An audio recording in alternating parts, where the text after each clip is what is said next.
Xander Zayas versus Elias Espadas. Who do y'all think is going to win this fight? Before I get more into the video, I just want to say thank you. Thank you so much for watching. Please subscribe for more boxing and please hit that like button. It helps out the video. It helps out the channel. I'd really appreciate it. So this fight between Xander Zayas and Elias Espadas is scheduled for 8 rounds in the junior middleweight division to take place this coming Saturday on the 13th of August, to take place over at the Resorts World in Las Vegas, Nevada, USA, in the undercard of the Teofimo Lopez versus Pedro Campa fight. The event will be shown live on ESPN. Part of the event will also be shown live on ESPN Plus.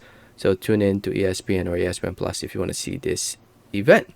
So Xander Zayas, to those who don't know who he is, he's a 19-year-old. Yes, 19 years old. He's only a teenager still. Still learning, still improving. 13-0, 9 wins coming by way of knockout TKO. Representing Puerto Rico, this will be his 14th professional fight. If I remember correctly, he was supposed to fight a few months ago or sometime within the past 3 or 4 months, but he ended up getting sick, and that fight ended up getting scrapped. And now here he is fighting on the 13th of August after beating Quincy Lavalias.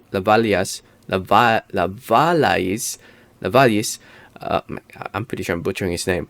They fought back in March. This would be his second fight this year. This would be his second scheduled 8-rounder, and he's going in there against Elias Espadas, a 31-year-old fighter from Mexico with a record of 22 wins, 4 losses, 15 wins coming by way of knockout TKO. His 4 losses came from Falcao back in 2018. He also lost to Manny Woods and Deshaun Johnson. Deshaun Johnson's a tough mofo, man. He also lost his second pro fight back in 2013. So right now, though, he's currently in a 4-fight winning streak, coming off a win against Marcus Willis. He got a no decision, no contest with Demetrius Ballard back in 2019 due to a headbutt, which led to the fight being stopped in less than 4 rounds. He hasn't fought at all this year so far. And now here he is fighting on ESPN against Xander Zayas. It's a good test for Xander Zayas, fighting the more experienced Espadas. It's a good measuring stick too, because when he fought Falcao, when was that? Back in 2018, Falcao is considered a top fighter these days. It was a close fight based off the judges' scorecards. I can't remember that fight in the top of my head, but then he looked like he was doing pretty well against Demetrius Ballard also before the fight ended up getting stopped. So it's a really good test. It's definitely a big step up for Xander Zayas. It's a big step up, fighting a more experienced fighter like Espadas. He's not your typical come forward kind of fighter, Mexican style fighter. Espadas has decent boxing skills, but in the end, when it comes down to it, who I think will win this fight, Zayas should be able to win. I'm in the Zayas hype train. I believe in Zayas. I think he is the future of 160 or 168. And I think he will eventually become a world champion. I think right now he's fighting at 154, right? Because this fight's scheduled at he's fighting at 154.